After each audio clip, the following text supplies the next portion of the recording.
Last video मैंने mole concept के first lecture की डाली थी जिसमें हमने बेसिक्स पढ़े थे। आई नो थोड़ा डिले हो गया है बीच में 2-3 दिन का, बट मतलब कुछ प्रॉब्लम्स की वजह से मैं वीडियोस नहीं डाल पाई। बट हम आगे ही कंटिन्यू करने वाले हैं उसी टॉपिक को। और मैं एक बार रिकॉल कर दूं कि मैंने फर्स्ट लेक्चर में क्या क्या कराया था। फर्स्ट लेक्चर में हमने किया था कि टोटल मतलब नंबर ऑफ मोल्स होते क्या है, मोल कॉन्सेप्ट के बेसिक्स पढ़े थे। नंबर ऑफ एटम्स, मॉलिक्यूल्स कैसे निकालते हैं, वोगैड्रो नंबर क्या है, और मीन्स ABCD हमने कर लिया था।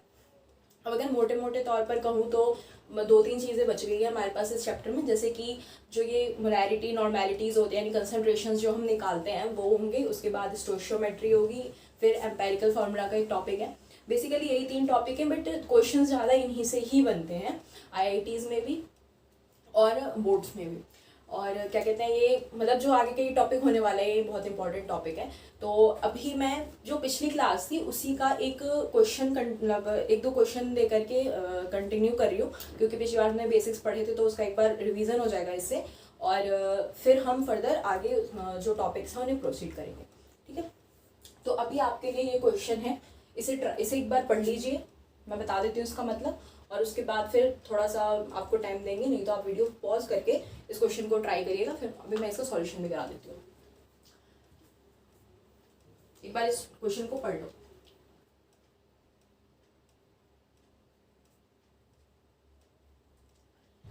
तो मैं बता देती हूँ, जो क्वेश्चन है उसमें ये बोला है कि एक मेटल है मेरे पास M, ठीक है, लेट अज्यूम तो एक मेटल है M, उसका जो एटॉमिक वेट है वो 54.94 है, ओके, और मतलब ग्राम बोलो, और उसकी जो डेंसिटी है वो ये है 7.42 ग्राम पर क्यूबिक सेंटीमीटर। हमें निकालना है वॉल्यूम ऑक्यूपाइड बाय 1 एटम, ठीक है। अच्छा एक बात बताऊं, ये जो डेंसिटी है ये हमें मेटल की दी हुई है, ठीक है, और ये इसका एटॉमिक वेट है। अच्छा, तो अब अगर हम स्टेप बाय स्टेप चलें तो हम ये देखते हैं कि जैसे ये डेंसिटी दे रखी है, डेंसिटी मुझे दे रखी है 7.42 ग्राम पर क्यूबिक सेंटीमीटर, ठीक है। तो इसका मतलब अगर मैं कहूं तो इससे मैं इस तरीके से भी लिख सकती हूँ कि volume occupied by 7.42 gram metal, ठीक है। तो ये क्या होगा 1 क्यूबिक सेंटीमीटर, बिकॉज इसमें ही बोला है पर क्यूबिक सेंटीमीटर जो मास है वो 7.42 ग्राम है। मैंने इसी चीज को ना इलेबोरेट किया है यहाँ पे और कुछ नया नहीं लिखा। अच्छा, अब मुझे निकालना क्या, मतलब कि अभी आगे क्या गिवन है मेरे को कि जो मेटल का एटॉमिक वेट है वो 54.94 ग्राम है। तो मैं इसकी डेंसिटी अगर निकाल लूँ, मतलब 54.94 ग्राम का वॉल्यूम निकाल लूँ कि ये कितना वॉल्यूम ऑक्यूपाई करता है, तो मेरे को क्या पता चल जाएगा कि 1 मोल एटम्स कितने ऑक्यूपाई करते हैं, यानी कि एवोगैड्रो नंबर ऑफ एटम्स का वॉल्यूम क्या है वो पता चल जाएगा। और फिर यूनिटरी मेथड से मैं 1 एटम की वॉल्यूम निकाल लूंगी। तो अब देखो इसमें क्या है, वॉल्यूम ऑक्यूपाइड बाई 1 ग्राम। मैं अभी स्टेप बाय स्टेप करा रही हूँ ताकि आप लोग के दिमाग में चीज घुस जाए, बाकी आगे मैं इतना फॉर्मल वे में नहीं कराऊंगी। 1/7.42 क्यूबिक सेंटीमीटर, ठीक है। होप कि आपको पता चल गया हो क्या लिखा है। उसके बाद है कि वॉल्यूम ऑक्यूपाइड बाय 54.94 ग्राम, तो क्या होगा ये 1/7.42 इंटू में 54.94 क्यूबिक सेंटीमीटर। लेट्स अज्यूम कि जो इसका आंसर है वो x आए। मैं यहाँ पे वैल्यू नहीं निकालूंगी, आप खुद कैलकुलेट कर लेना, ठीक है। यहाँ तक चीज समझ में आ गई, कुछ भी नहीं करा। पहले 7.42 ग्राम मेटल कितना वॉल्यूम ऑक्यूपाई करता है 1 क्यूबिक सेंटीमीटर, 1 ग्राम कितना ऑक्यूपाई करता है, फिर 54.94 ग्राम जो कि एटॉमिक वेट है उसको कितना वॉल्यूम ऑक्यूपाई करता है, ठीक है। इसका आगे यहीं कंटिन्यू कर लेते हैं ताकि मैं आपको आगे एक और बार रिलेट करके बता दूं। अब देखो 54.94 ग्राम जो है वो x क्यूबिक सेंटीमीटर करता है, यानी कि अगर 54.94 ग्राम x क्यूबिक सेंटीमीटर का मतलब है तो 54.94 ग्राम का मतलब क्या है 1 मोल एटम्स या फिर एवोगैड्रो नंबर ऑफ एटम्स जो है वो कितने वॉल्यूम ऑक्यूपाई करते हैं x क्यूबिक सेंटीमीटर। तो सीधी सी बात है, मतलब एवोगैड्रो नंबर ऑफ एटम्स, यानी इसी चीज को अगर मैं आपको और समझाने के लिए लिखूँ तो मैं ये लिख सकती हूँ कि 6.022 इंटू 10⁻23 एटम्स जो है वो x cubic centimetre volume occupy करते हैं, ठीक है। और मुझे चाहिए किसका, एक एटम का, तो क्या हो जाएगा x अपॉन में 6.022 इंटू 10⁻23। ठीक है, समझ आ गया आपको? तो एक बार इसे नोट कर लो, फिर एक क्वेश्चन और करेंगे।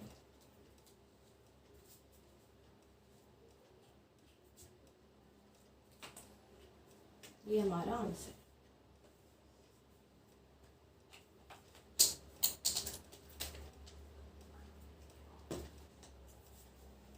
ठीक है, अब नेक्स्ट क्वेश्चन लगता है।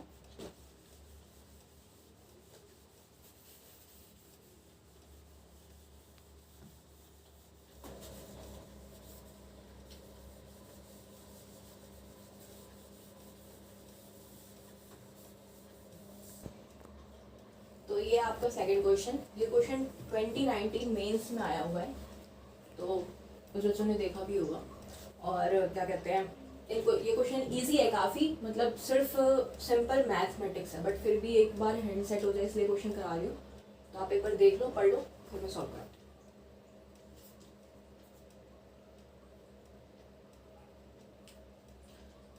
बता देते एक बार।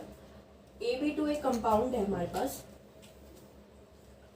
5 मोल्स है। ठीक है, उसका जो वेट है वो है 125 इंटू 10⁻³ kg। उसके बाद एक A2B2 कंपाउंड है 10 मोल्स, जिसका वेट है 300 इंटू 10⁻³ kg। मोलर मास निकालना है Ma का, यानी A का। एज्यूम क्या करना है, मोलर मास A का Ma, हमें Ma निकालना है, और मोलर मास B का निकालना है Mb। ठीक है, तो अब ये क्वेश्चन हम करते हैं सॉल्व। देखो,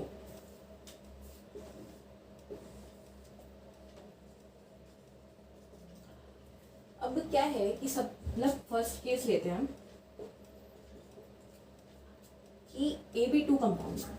ठीक है, अब एक बात बताओ, AB2 का जो मास है, मतलब इसका जो मास है, मास ऑफ AB2,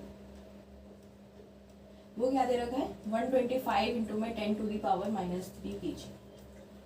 अगर AB2 का मास AB2 है अगर, तो हम Ma को, मतलब इसमें क्या है, मास ऑफ A क्या होगा Ma, और B क्या होगा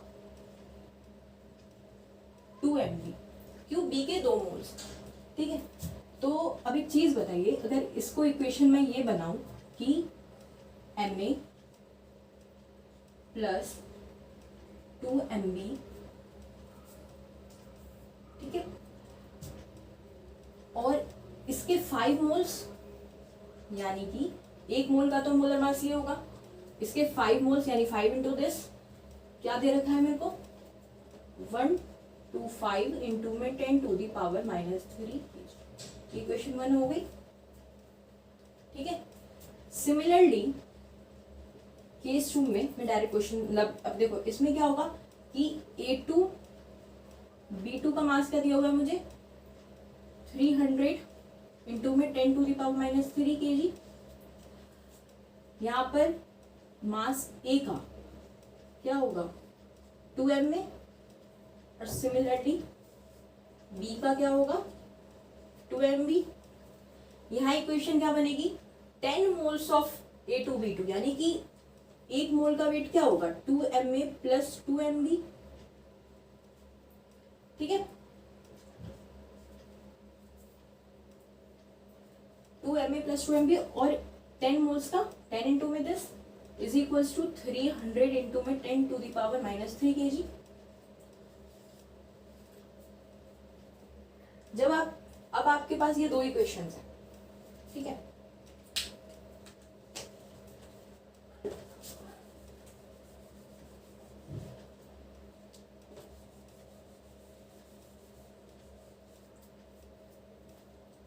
तो यहाँ पे आपको क्या मिल जाएगा 125/5 आएगा इधर, 5 2 10, 25 इंटू 10⁻³ और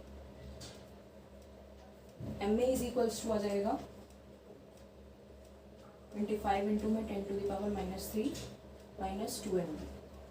ठीक है, इस इक्वेशन को जब आप इसमें पुट करेंगे तो आपका शायद आंसर आता है डी ऑप्शन। ठीक है, मीन्स हमें सिंपली कुछ नहीं करना, अभी दोनों इक्वेशन को सॉल्व करना है और इसका आंसर निकालना है, जो कि ये, ठीक है।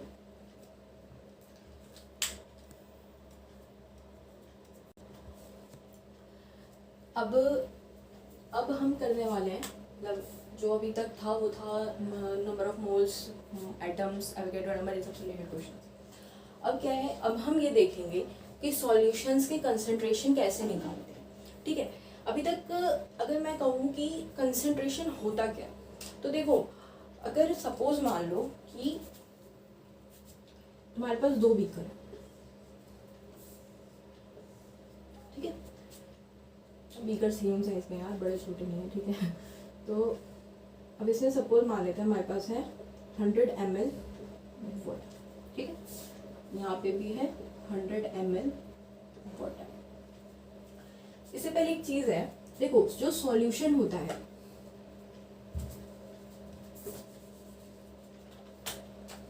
जो सॉल्यूशन होता है हमारे पास, वो किन 2 चीजों से बना है, सॉल्यूट से, सॉल्वेंट से, ठीक है।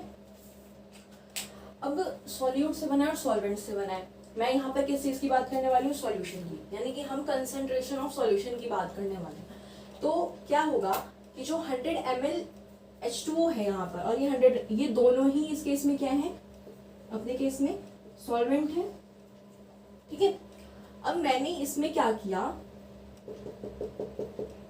मैंने डाला 1 ग्राम शुगर, ठीक है, और यहाँ डाल दिया 5 ग्राम शुगर। यानी अगर मैं इसे पिक्टोरियल रिप्रेजेंटेशन से शो करूं तो ये कुछ ऐसा होगा और ये ऐसा होगा, ठीक है। अब मैं बात करी थी कि कंसंट्रेशन क्या है। देखो जो यहाँ पर शुगर है, यानी ये जो शुगर है ये क्या है, सॉल्यूट, और ये दोनों क्या है, वाटर क्या है दोनों केस में, सॉल्वेंट। अब इसमें 100 ml वाटर यानी 100 ml सॉल्वेंट में 1 ग्राम शुगर है, यानी 1 ग्राम सॉल्यूट है, और यहाँ पर 100 ml सॉल्वेंट ही है और 5 ग्राम सॉल्यूट है। तो कंसंट्रेशन की बात करूँ तो कंसंट्रेशन क्या होता है, कंसंट्रेशन इसका ज्यादा होगा, यानी कि ये वाला जो है ये मोर कंसंट्रेटेड सॉल्यूशन होगा। यानी कंसंट्रेशन किस पर डिपेंड करता है, कंसंट्रेशन डिपेंड करता है कि number of moles of solute या फिर mass of solute in given solution क्या है, ठीक है। यहाँ पर कंसंट्रेशन ज्यादा है क्योंकि उतने ही अमाउंट में नंबर ऑफ सॉल्यूट्स जो होंगे वो ज्यादा होंगे। अगर इसका नंबर ऑफ मोल्स निकालो, इसके नंबर ऑफ मोल्स निकालो, जब हम मोल्स की बात करेंगे, अभी जब हम आगे पढ़ेंगे फॉर्मूलेज में जाएंगे तो नंबर ऑफ मोल्स से कैलकुलेट करेंगे। लेकिन अगर अभी मैं जनरलाइज वे में बताऊं तो मैंने इसलिए क्यों बराबर बराबर सॉल्वेंट लिया, ताकि हम कंपैरिजन जो है वो ढंग से कर सके।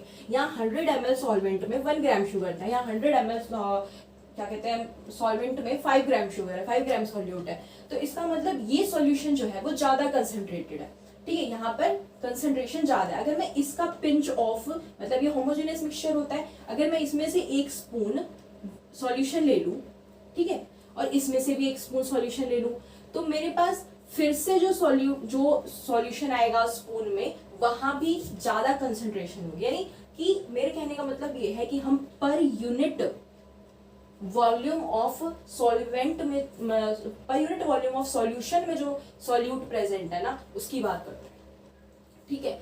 तो ये चीज समझ में आ गई होगी कि कंसंट्रेशन क्या होती है, कैसे कौन कंसंट्रेटेड ज्यादा होते हैं, कैसे हम बोलते हैं, ठीक है। अब आगे देखते हैं। अब हम देखेंगे different ways of calculating concentrations of the solution, ठीक है। तो आज कुछ फॉर्मूलेज हैं, उनमें से 2-3 कुछ ज्यादा इंपॉर्टेंट है और 2-3 जो है वो जनरलाइज बस बोर्ड लेवल पे ही काम आते हैं, और आई थिंक आ सकते हैं इजी क्वेश्चंस अगर आते हैं, तुम्हारी किस्मत अच्छी है तो।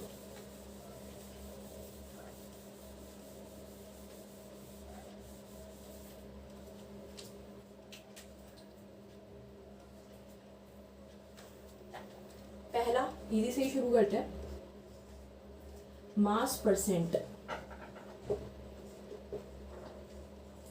Percentage of solution. सिंपल है, देखो परसेंटेज का मतलब क्या, परसेंट का मतलब पर 100, मास परसेंटेज ऑफ सॉल्यूशन यानी कि मास ऑफ सॉल्यूट ये इसका फॉर्मूला है, mass of solute by mass of solution into में 100। ठीक है, इसके बाद आती है हमारे पास,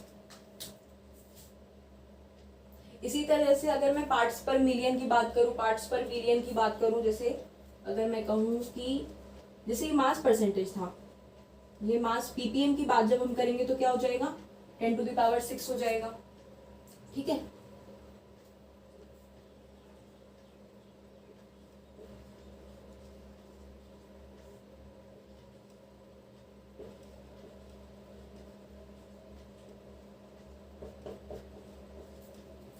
इसी तरीके से हम कैलकुलेट करते हैं। ठीक है, ये तो हो गया आपके पास इस वे में। अब बात करते हैं मोलैरिटी। ओके, मोलैरिटी से पहले है mole fraction.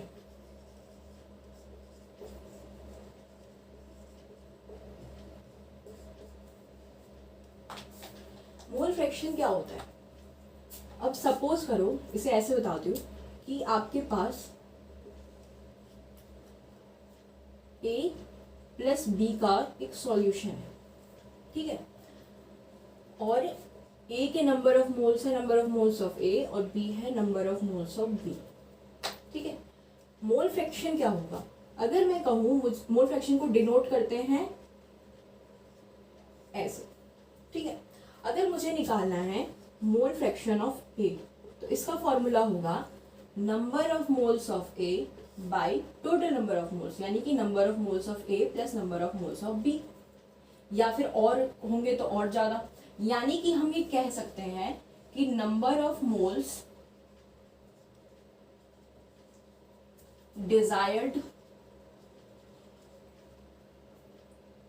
Number of moles of desired आपका सॉल्यूट है या सॉल्वेंट है, जो भी है, मैं यहाँ पे स्पेसिफाई नहीं कर रही, और ये टोटल नंबर ऑफ मोल्स।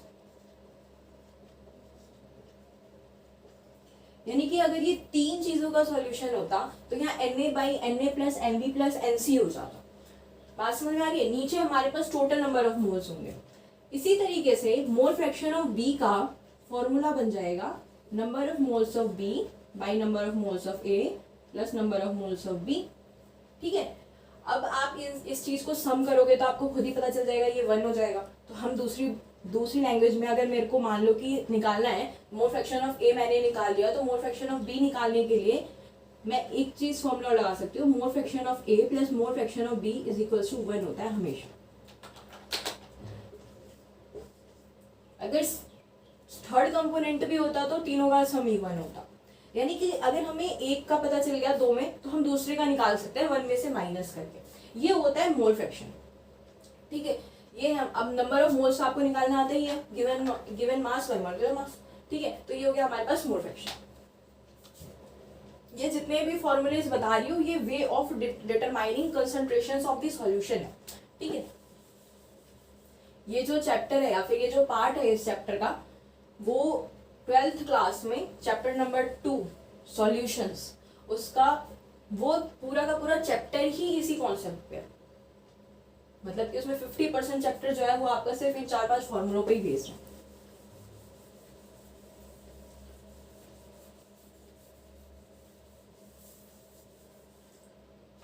उसके बाद आता है आपका मोलैरिटी।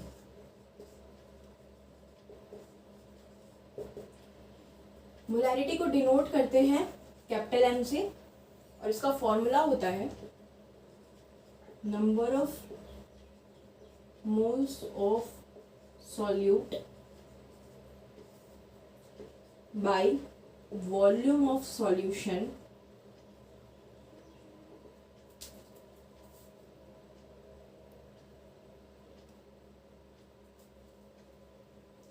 इन लीटर लेते हैं। ठीक है, और अगर आप ml में लोगे तो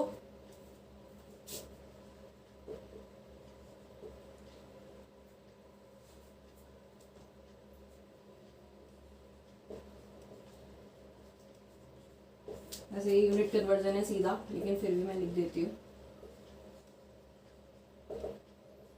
ml में लेंगे तो इनटू में 1000 हो जाएगा। ये formula one of the most important formula है केमिस्ट्री का। ये कब कब दर्शन दे देगा तुम सोच भी नहीं सकते। मतलब ये फॉर्मूला तो तुम्हें ऐसे याद होना चाहिए कि अगर कोई नींद में भी पूछे ना कि मोलैरिटी का फॉर्मूला क्या होता है तो तुम्हारी जुबान पे आ जाना चाहिए। ये उस इम्पोर्टेंट फॉर्मूले में से एक है।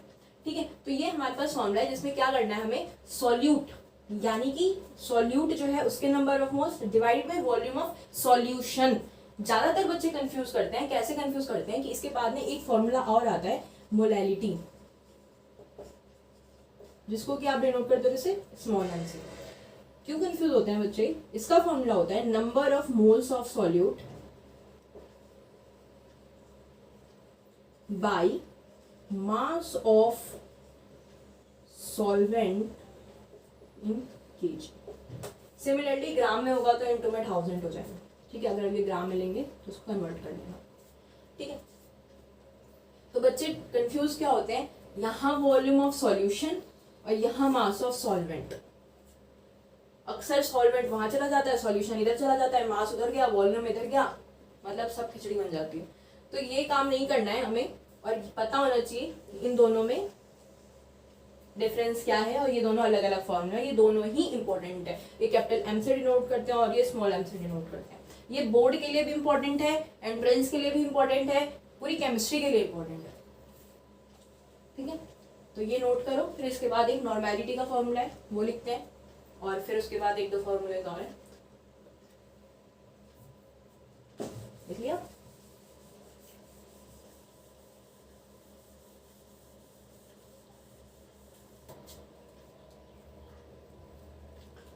अब हम करेंगे नॉर्मेलिटी के फॉर्मूले। Normality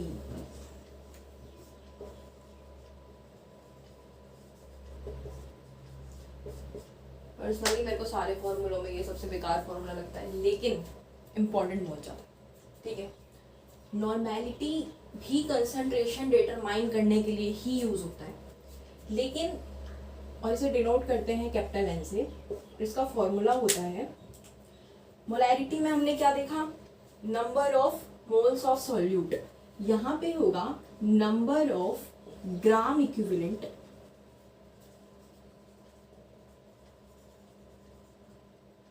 of solute obviously by volume of solution in litres. अब मैं बार बार मिलीलीटर और ऊपर 1000 से डिवाइड नहीं करने वाली। देखो बस सिंपल है, यहाँ पे मिलीलीटर में अगर होगा तो मेरे पास ऊपर तुम 1000 से मल्टीप्लाई कर दोगे। अब देखो तुम्हारे दिमाग में आया होगा कि अभी ग्राम इक्विवेलेंट कौन सी बना है। देखो ग्राम इक्विवेलेंट जो होता है उसका फॉर्मूला होता है गिवन वेट। गिवन वेट यानी क्या, जो वेट हमें जिस वेट के बारे में क्वेश्चन में पूछा जा रहा है, given weight by equivalent wait. देखो ये सारी चीजें जो हैं वो सॉल्यूट के लिए हैं, यानी गिवन वेट भी सॉल्यूट का होगा, इक्विवेलेंट वेट भी सॉल्यूट का होगा। अब फिर एक चीज और आई, इक्विवेलेंट वेट। अब इक्विवेलेंट वेट क्या होता है,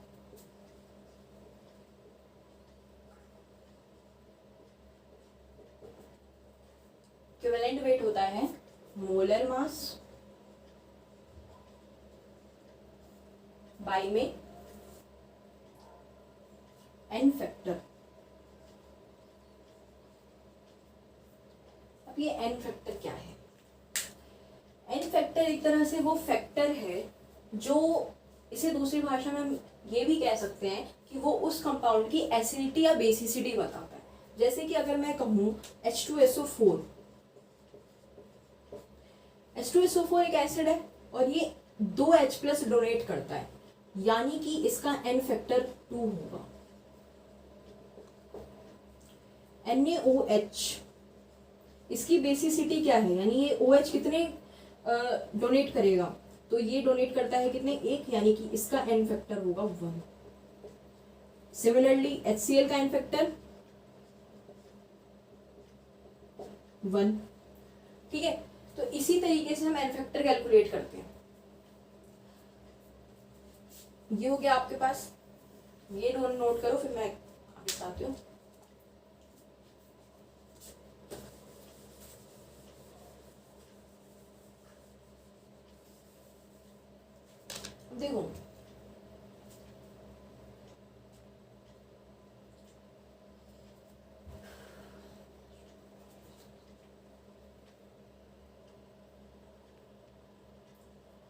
हम एक काम करते हैं, इसको ऐसे लेते हैं, ध्यान देना अब जो बता रहे हैं।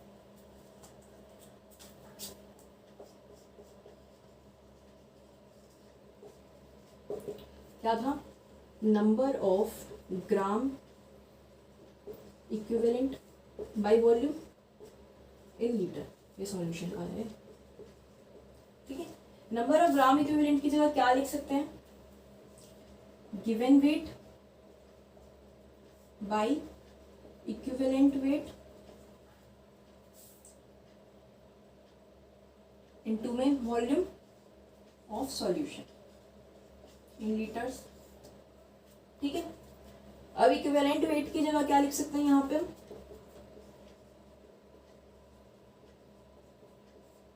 मोलर मास और बाई में क्या था? N factor.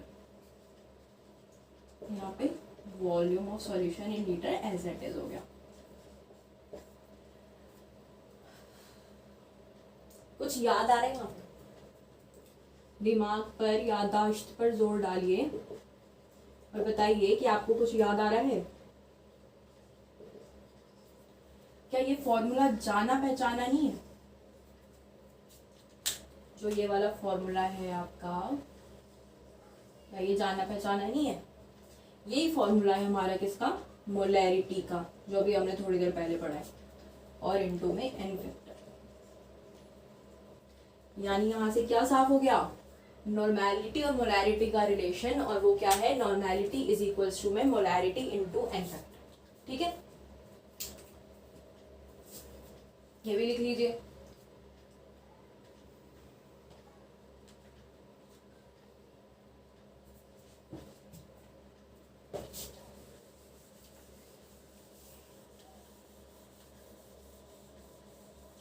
अब मैं जो कुछ फॉर्मूले बता रही हूँ,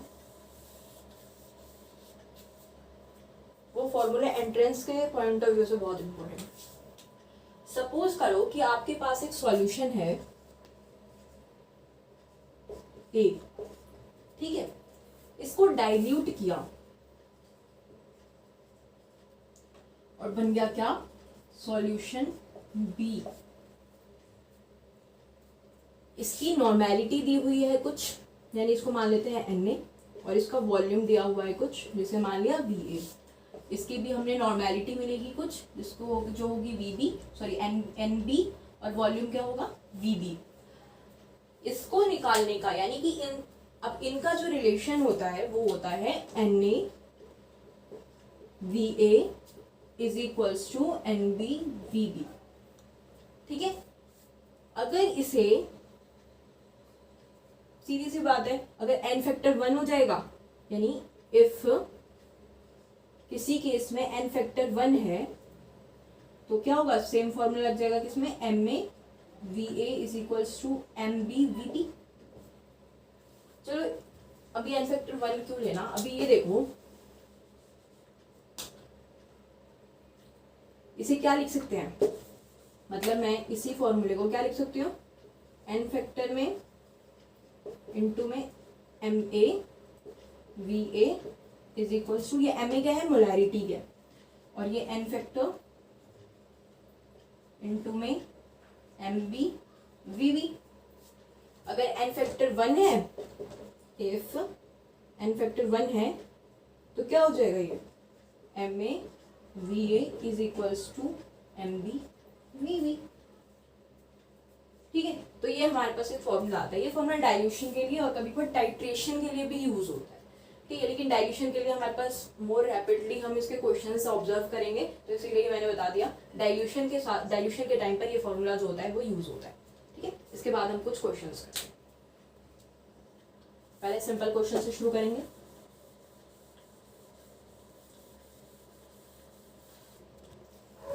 अब ये आपके पास दो क्वेश्चन है, एक है percentage composition of carbon by mole in methane is,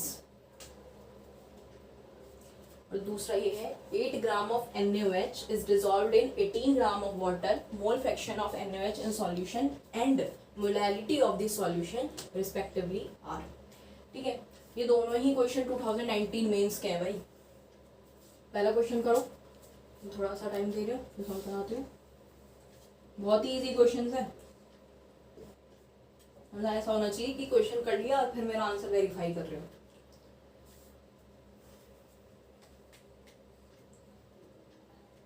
करते हैं पहला, the percentage composition of carbon by mole in methane is.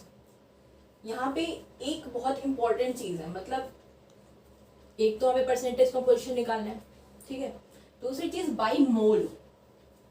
By मोल का मतलब कि मुझे जो स्टैंडर्ड लेना है या फिर किसके रिस्पेक्ट में निकालना है, तो मोल के रिस्पेक्ट में निकालना है। तो देखो, अब मान लो तुम्हारे पास मीथेन का फॉर्मूला क्या होता है, इतनी तो उम्मीद कर ही सकते हैं कि ये तुम्हें आता होगा।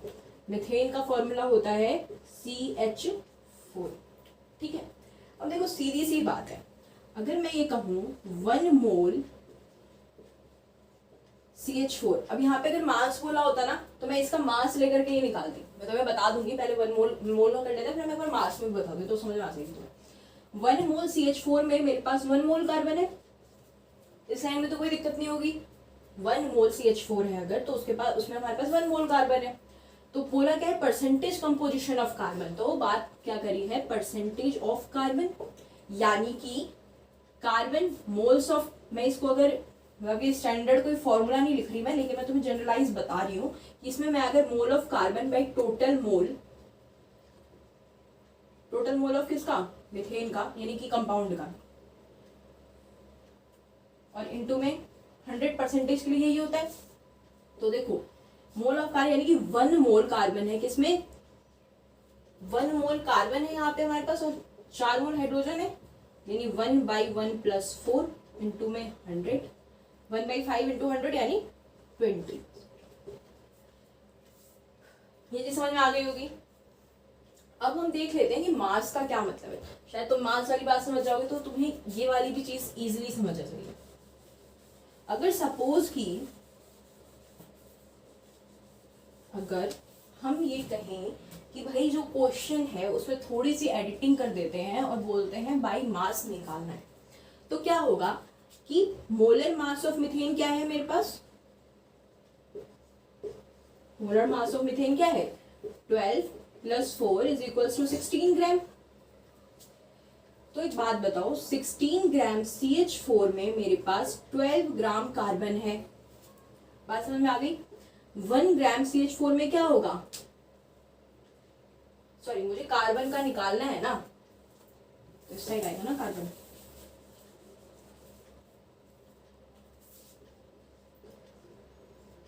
ट्वेल्व ग्राम कार्बन का, कार्बन किसमें है, 16 ग्राम CH4 में, तो 1 कितने होगा,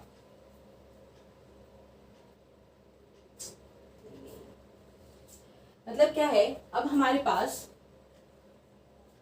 देखो मोलर मास ऑफ CH4 16 ग्राम है। पहले क्या किया था, 1 मोल CH4 में 1 मोल कार्बन थे। अब यहाँ पर क्या है, ये सब भूल लो 2 मिनट के लिए, जो अभी कहा वो भूलो। मोलर मास ऑफ CH4 16 ग्राम है, और पहले क्या कहा था, 1 मोल CH4 में 1 मोल कार्बन है, यानी कि 16 ग्राम CH4 में अब क्या है, 12 ग्राम कार्बन, यानी कि परसेंट कंपोजिशन ऑफ कार्बन, यानी कि 100 ग्राम CH4 में कितना है, यही ना। तो अब क्या करेंगे, सीधी सी बात है, 12/16 इंटू में 100, ये मास में हो जाएगा। यही चीज है ना, अगर यूनिटरी मेथड से भी जाओगे तो यही होगा, 16 ग्राम में 12 ग्राम कार्बन, 16 ग्राम मीथेन में 12 ग्राम कार्बन, 16 ग्राम CH4 में 12 ग्राम कार्बन, तो 1 ग्राम में 12/16, तो 100 ग्राम CH4 में 12/16 इंटू में 100। एक चीज एक बार और रिपीट कर देती हूँ अगर कंफ्यूजन हो गया हो तो। देखो, percentage composition of carbon by mass या बाई मोल इन मीथेन, यानी परसेंट कंपोजिशन का मतलब कि पर 100 मीथेन में कितना है। तो यही चीज हमने अब जब मोल में करी थी तो क्या किया था कि 1 मोल मीथेन में 1 मोल कार्बन है, तो क्या करा, टोटल मोल्स यानी मीथेन में टोटल एटम्स कितने हैं, मतलब कि कार्बन का मोल और हाइड्रोजन का मोल दोनों प्लस कर दिया, तो 1/1 + 4 हो गया था, 4 मोल हाइड्रोजन बाई 1 + 1 मोल कार्बन, यानी 1 कार्बन का टोटल इंटू में 100। जब मास की बात है तो क्या किया, 16 ग्राम टोटल मास था मीथेन का, 12 ग्राम कार्बन का था, तो टोटल में 100 करके निकाल दिया। ये हो गया हमारे पास फर्स्ट क्वेश्चन।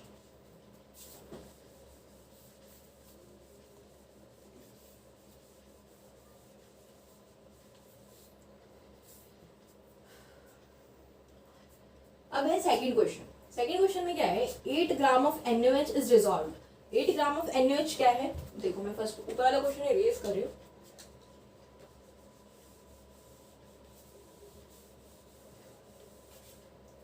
अब ध्यान दो, 8 ग्राम ऑफ NaOH क्या है, सॉल्यूट। NaOH सॉल्यूट है क्योंकि ये डिसॉल्व किया गया है किसमें, 18 ग्राम ऑफ वाटर में, और वाटर क्या है मेरे पास, solvent. Mole fraction of NaOH, यानी कि NaOH का मोल फ्रैक्शन निकालना है और इसी की मोलैलिटी निकालनी है। तो पहले कंसेप्ट किस पे फोकस करेंगे हम, मोल फ्रैक्शन। तो मोल फ्रैक्शन निकालना है मुझे ऑफ NaOH। इसका मतलब क्या, number of moles of NaOH divided by number of moles of NaOH plus में number of moles of water, यही होगा। अब number of moles of NaOH क्या है, गिवन मास क्या होगा 8 और मोलर मास इसका होता है 40, ठीक है।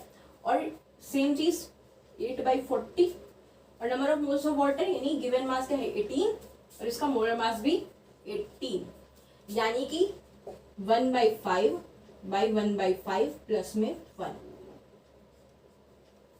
ठीक है। ये आपका आ जाएगा molar fraction, sorry mole fraction. यहाँ पे मोल फ्रैक्शन NaOH का आएगा, जो भी आएगा उसमें से 1 में से माइनस कर देंगे तो मोल फ्रैक्शन ऑफ वाटर आ जाएगा, ठीक है। ये तो हो गया आपका मोल फ्रैक्शन। अब बात कर लेते हैं मोलैलिटी की। अच्छा एक चीज और, मोल फ्रैक्शन जो होता है ना वो डायमेंशन लेस यानी सॉरी यूनिट लेस होता है। क्यों, ऊपर भी मोल्स नीचे भी मोल्स कट गए।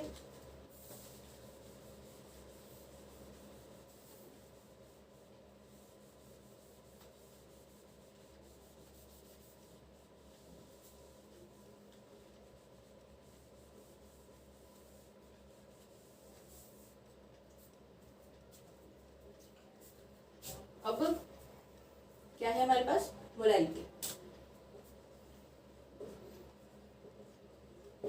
मोलैलिटी का फॉर्मूला देखो, जब आप स्टार्ट कर रहे हो ना फिजिकल केमिस्ट्री, यानी कि जब अगर आपकी स्टार्टिंग है मूल कॉन्सेप्ट जिसने भी पढ़ना शुरू किया, जो ट्रेंड है या फिर जो प्रैक्टिस करा उसको तो कोई जरूरत नहीं है फॉर्मूलेज लिखने की और सब कुछ एक्सप्लेन करने की। लेकिन जैसे जो नए स्टार्ट करते हैं तो क्या किया करो, पहले फॉर्मूले नोट कर लिया करो, उसके हिसाब से देखो कि आपको क्या चीज गिवन है और क्या रिक्वायर्ड है। जो रिक्वायर्ड है वो गिवन से कैसे निकाली जा सकती है, उससे रिलेटेड फॉर्मूलेज फिर शॉर्ट में लिख लो। ये प्रैक्टिस का एक तरीका, और इससे आपके फॉर्मूले भी आपको याद हो जाएंगे और साथ में आपकी फॉर्मूले की प्रैक्टिस तो होगी ही होगी और साथ में क्वेश्चन करना भी इजी रहता है, मतलब वो दिमाग में मैच अप नहीं होता, ठीक है। अब देखते हैं, मोलैलिटी निकालिए number of moles of solute यानी कि NaOH और डिवाइडेड बाय मोलैलिटी यानी कि मास ऑफ सॉल्वेंट इन kg। इसमें हमें ग्राम में दे रखा है, ठीक है ना, तो इसे लेकिन मुझे निकालना तो kg में ही है, ठीक है। तो अब number of moles of solute तो पहले भी बता दिया था 1/5 और मास ऑफ सॉल्वेंट kg में करना है, यानी कि 18 इंटू में 10⁻³ तो बस 1/5 इंटू में 18 ऊपर कर लो 10⁻³ तो बस ये मोलैलिटी आ जाएगी मोल पर kg में, ये नंबर ऑफ मोल्स और नीचे पर kg हो गया। इसके बाद एक क्वेश्चन और कर रहे हैं एक न्यू फॉर्मूले का, और उसके बाद अगली क्लास में इसके और भी क्वेश्चंस अगर आप कहोगे तो आपको टेलीग्राम ग्रुप में मिल जाएंगे, और नहीं तो फिर कुछ क्वेश्चंस करके हम अगली क्लास में लिमिटिंग रिएजेंट और स्टोइचियोमेट्री का कॉन्सेप्ट सीखेंगे। अगली क्लास में मोस्ट प्रोबेबली 99.99% आपका ये वाला चैप्टर फिनिश हो जाएगा, ठीक है। ज़्यादा से ज़्यादा क्वेश्चन प्रैक्टिस करो इस चैप्टर के। अब मैं अगला क्वेश्चन एक लिख देती हूँ और साथ में एक फॉर्मूला देता हूँ।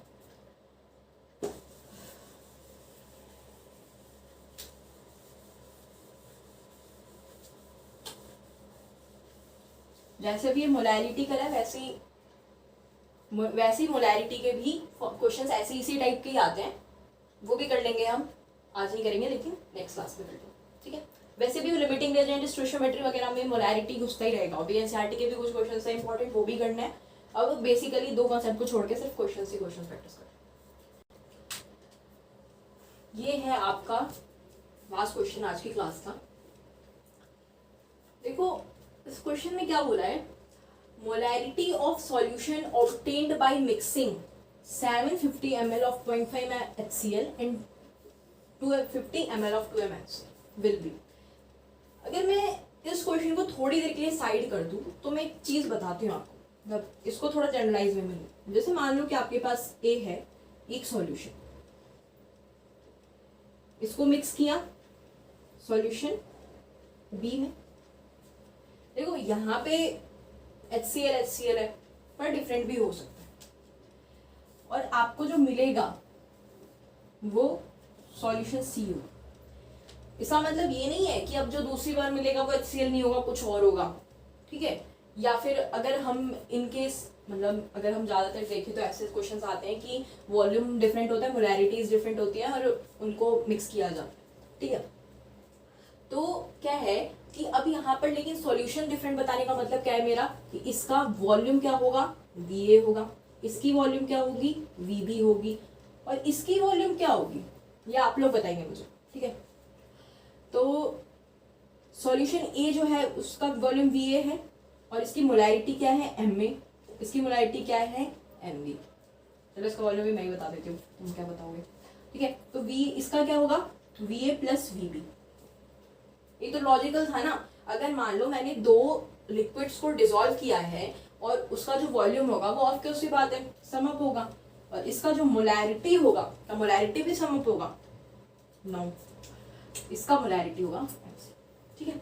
इनके लिए फॉर्मूला बनता है MaVa plus MbVb is equals to McV, जहां पे V क्या है मेरे पास, Va प्लस Vb, ठीक है। अब ये राम कहानी सुना दी है तो ये भी इजीली हो जाएगा, ऊपर वाला क्वेश्चन भी। ऐसे ना नॉर्मैलिटी का भी होता है, ठीक है। ये अगर मोलैरिटी की जगह यहाँ पे नॉर्मैलिटी होता तो भी सेम ही चीज होती। वैसे भी देखो ये HCl है और HCl का एन फैक्टर क्या होता है, 1 होता है, तो 1 इंटू मोलैरिटी करूंगी तो नॉर्मैलिटी भी लिख दो, मतलब एक ही चीज है ना, इसकी नॉर्मैलिटी और मोलैरिटी तो बराबर ही होगी। तो अब इसमें क्या करना है, मैंने ये वैल्यूज पुट कर देनी है। Mb क्या है मेरे पास 750 इंटू में इसकी सॉरी मतलब Mb नहीं है 750, अगर इसका क्या है Mb क्या है मेरे पास 0.5 इंटू में वॉल्यूम क्या है 750, Mb क्या है मेरे पास 250 750। इसकी मोलैरिटी मुझे निकालनी है, क्या बोला है मोलैरिटी निकालनी है, और इनटू में वॉल्यूम क्या हो जाएगा 1000। बस सॉल्व कर लेंगे, यहां से हमें मोलैरिटी मिल जाएगी, ठीक है। अब आज की क्लास तो यही खत्म हो रही है, और जो आज क्वेश्चंस कराए हैं इस क्वेश्चन के बेसिस पे आप बहुत सारे क्वेश्चंस कर सकते हैं, खुद भी ट्राई कीजिएगा, ये क्वेश्चन भी कीजिए। और टेलीग्राम के चैनल का लिंक इस वीडियो के डिस्क्रिप्शन में आपको मिल जाएगा, उसे सब्सक्राइब जरूर करना, और वहाँ पर आपको क्वेश्चंस मिल जाएंगे और सॉल्यूशन भी मिलेंगे। आप जैसे डिमांड करेंगे उस अकॉर्डिंग, अगर वीडियो में कहेंगे तो मैं अगली वीडियो में डाल दूंगी, और नहीं तो आपको सॉल्व करके दे दूंगी, ठीक है। नमस्ते, बाय।